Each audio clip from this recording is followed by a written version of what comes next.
Hello, my name is Qamar and I welcome you all to yet another lesson of IELTS reading.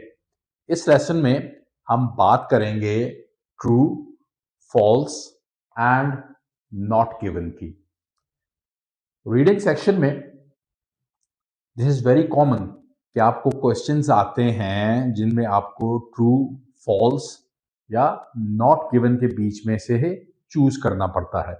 Similarly एक और इसी तरह की चीज होती है which is called yes, no and not given.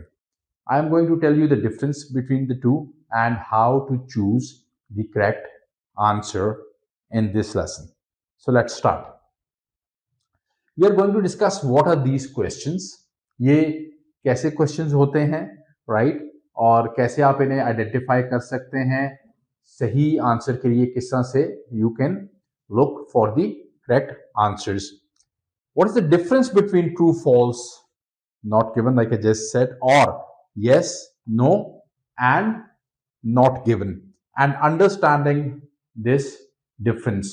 Understanding the difference is very important. Why?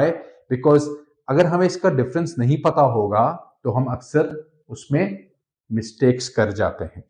Especially false and not given में हमें समझ नहीं आती कि हम किस तरह से इसमें डिफरेंशिएट करें. And in the end of this topic I am going to tell you top 10 tips जिनकी बेसिस पे you can practise and master these skills to identify, to differentiate between these three things.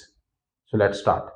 Okay, true, false, not given or yes, no, not given questions are all about factual information in the passage.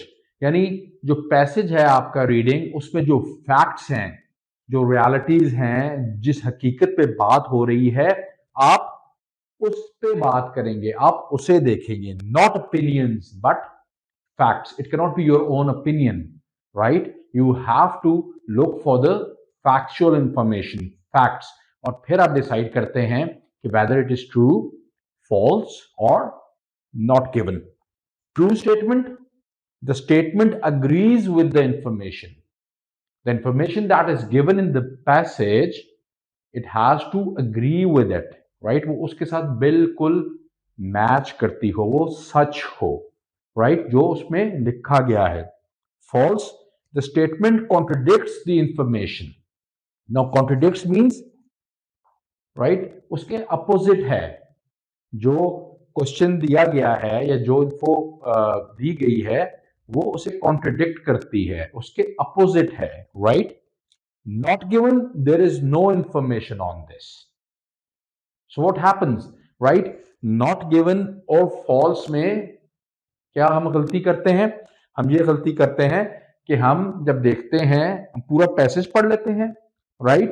And if there is no information given regarding a question, the mistake that we make is that we go through the whole passage उसकी search में. हालांकि usually जो questions आते हैं वो sequence wise आ रहे होते हैं, राइट?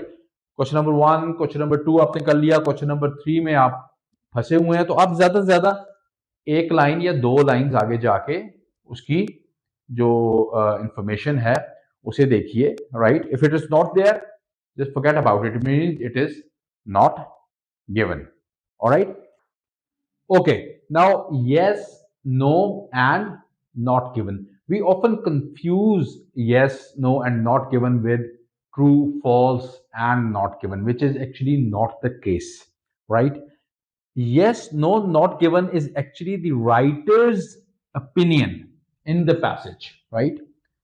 जो पैसेज जिस राइटर ने लिखा है वो उसके अपने ओपिनियन की हम बात करते हैं, तो उसमें yes, no and not given होता है. So for that actually you have to read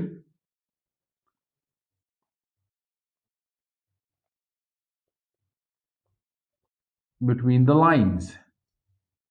You have to read between the lines means that you have to read it very carefully and look for the information. You have to dig out the information, right? Yes, in this case, again, the statement agrees with the claims of the writer. What the writer has claimed, the statement has to agree with it. If it agrees, it's a yes. No, the statement contradicts the claims of the writer. If it is opposite, right? If it contradicts, then it's a no. Not given, it is impossible to say what the writer thinks about this. If it is not clearly written, if it's nowhere to be found, it simply means that it is not given.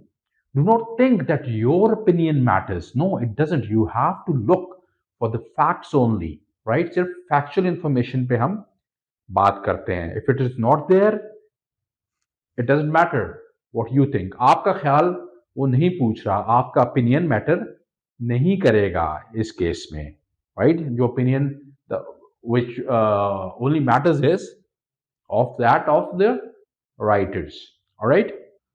All right. Now let me give you an example. It's an extract from the passage, right? The majority of people who graduated university found it hard to get a job, right? Now this is something which is, for example, written in the passage.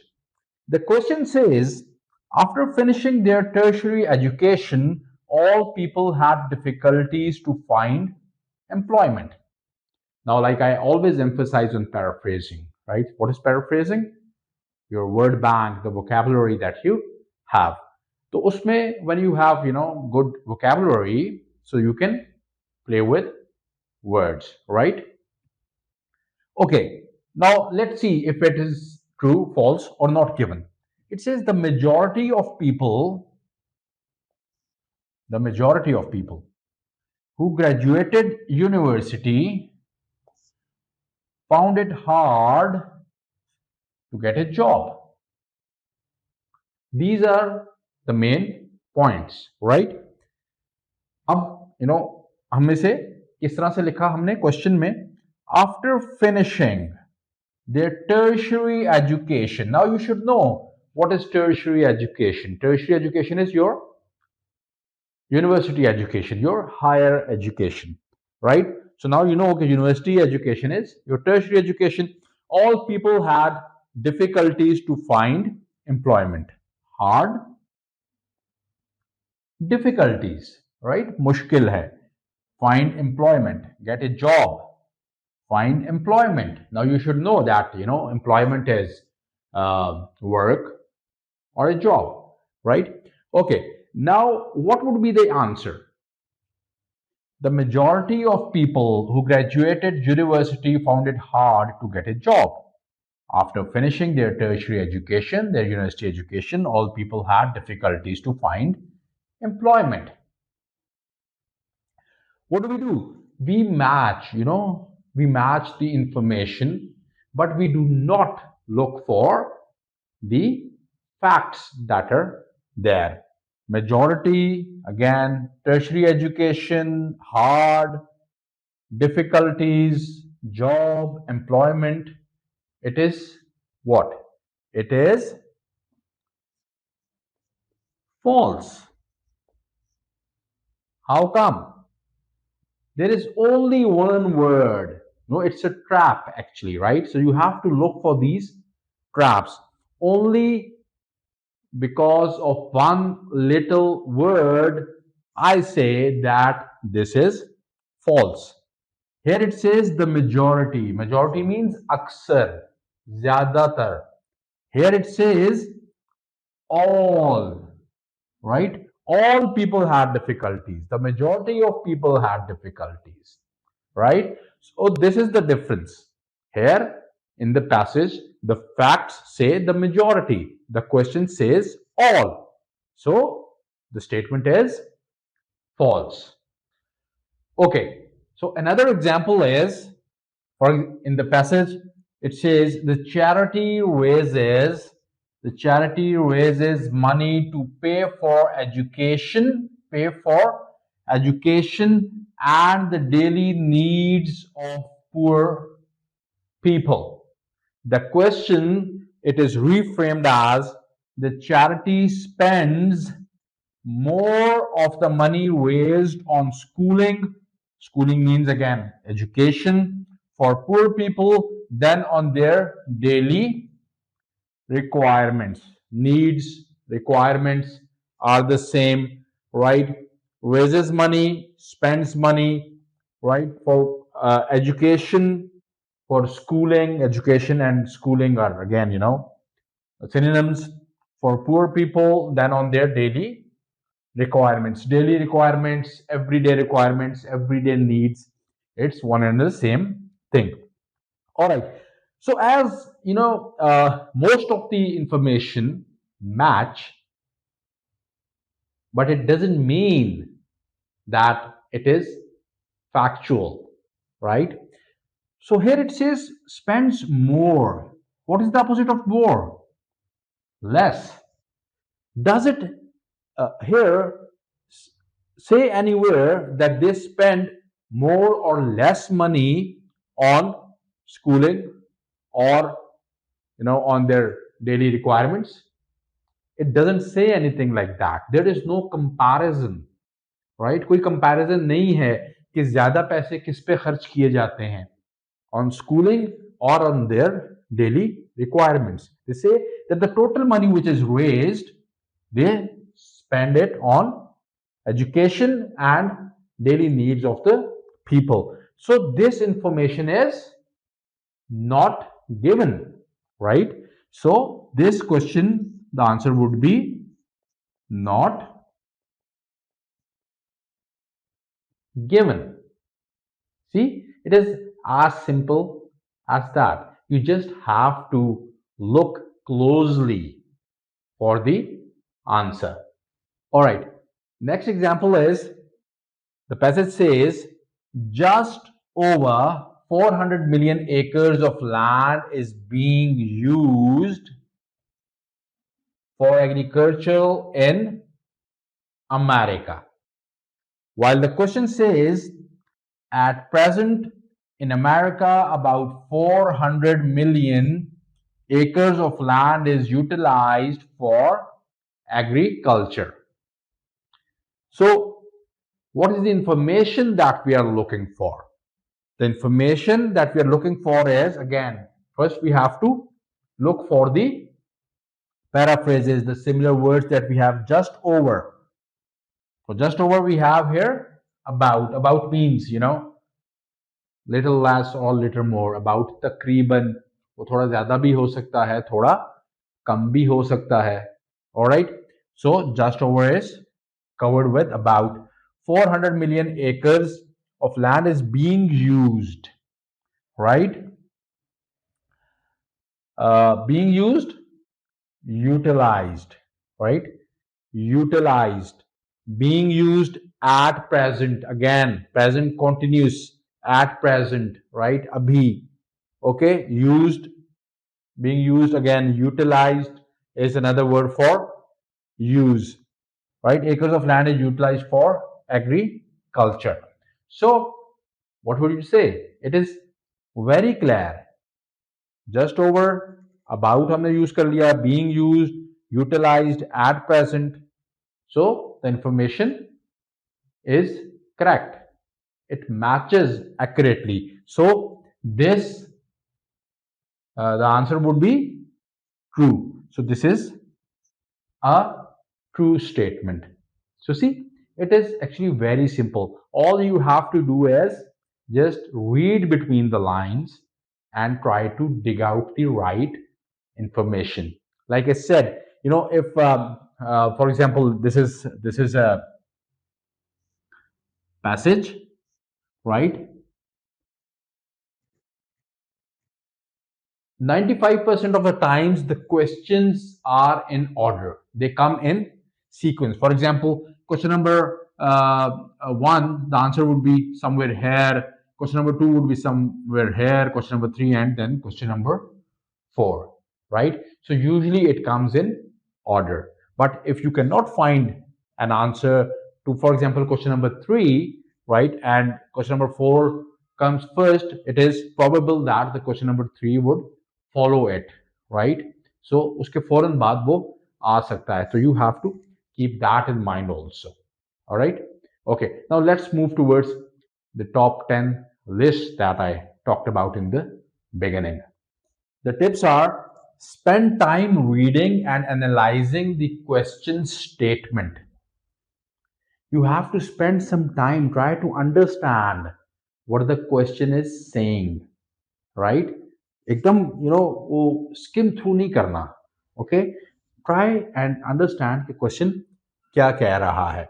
Analyze करो situation को. You are not trying to match keywords, you must match meaning. Keywords जैसे अभी हमने कुछ examples में किए, वो आप उसके लिए नहीं कोशिश कर रहे, आप मीनिंग, जो जवाब है, जो मीनिंग है, जो उसका एग्जैक्ट मतलब है, we are trying to look for that. Okay, so keep that in mind. Paraphrases, again you have to develop your vocabulary, you have to have that word bank जिसकी वजह से आप paraphrase कर सकें, and you should know कि synonyms क्या है और again antonyms क्या है. Look out for common traps. Common traps जैसे मैंने पहले भी बात की थी, कंपैरिजन जैसे होते हैं, ऑल, सम, मेजॉरिटी. तो सिर्फ इन छोटे छोटे वर्ड्स की वजह से पूरा जो आपका क्वेश्चन है वो उसका मीनिंग जो है वो टोटली चेंज हो जाता है, आपका जो आंसर है वो गलत हो जाता है. So look for these traps. True, false, not given and yes, no, not given use the same techniques. The techniques are the same. Alright. Answers usually come in order. Like I said, usually वो order में आ रहे होंगे. पहले 2-3 lines में question number 1 का answer होगा, उसके बाद क्वेश्चन नंबर 2 का होगा, उसके बाद क्वेश्चन नंबर 3 का होगा. Right. Okay, keep your I on the next question coming. Again जैसे मैंने कहा कि हो सकता है कि अगले जो क्वेश्चन है उनका आंसर पहले भी आ जाए. ठीक है, तो वो भी आपने अपने जहन में रखना है. या हो सकता है अगले जो क्वेश्चन है उसका आंसर आपकी नजर से गुजर जाए, तो आपको एकदम ख्याल आए कि इसका मतलब है कि इससे पहले जो पहले वाला क्वेश्चन है उसका जवाब होना चाहिए. तो then you can go back and look for that answer. Alright. Okay, number 8 is remember the meaning of false and no. False, no, the information doesn't match. ठीक है, इंफॉर्मेशन मैच नहीं कर रही तो आप उसे फॉल्स या नो नहीं कह सकते. It would be wrong. False और नो का मतलब है the information is opposite. Right, it is quite opposite. Only then it is false, और only then you can say it's a no. Number 9 is, if the question is true, false, not given, you can't write yes or no. अक्सर हम भूल जाते हैं, so keep that in mind. अगर question में true false है, ऊपर instructions में ट्रू फॉल्स है, तो आपने ट्रू फॉल्स लिखना है. आप ट्रू को यस नहीं लिख सकते, it will be marked wrong. False को आप फॉल्स ही लिखेंगे, नो नहीं लिखेंगे, it will be wrong again. Alright. Okay, you may write a letter instead of a word. पूरा वर्ड आप अगर नहीं लिखना चाहते, फॉर एग्जाम्पल ट्रू फॉल्स के लिए, ट्रू के लिए आप टी लिख सकते हैं. ऑलराइट. फॉल्स के लिए आप एफ लिख सकते हैं. नॉट गिवन के लिए आप एन जी लिख सकते हैं. But make sure it is written very clearly. If your hand writing is not good, just like mine, so make sure that you write the full word instead of writing just the letter. I hope you have found this lesson useful, and I'll see you in another IELTS lesson. Thank you very much.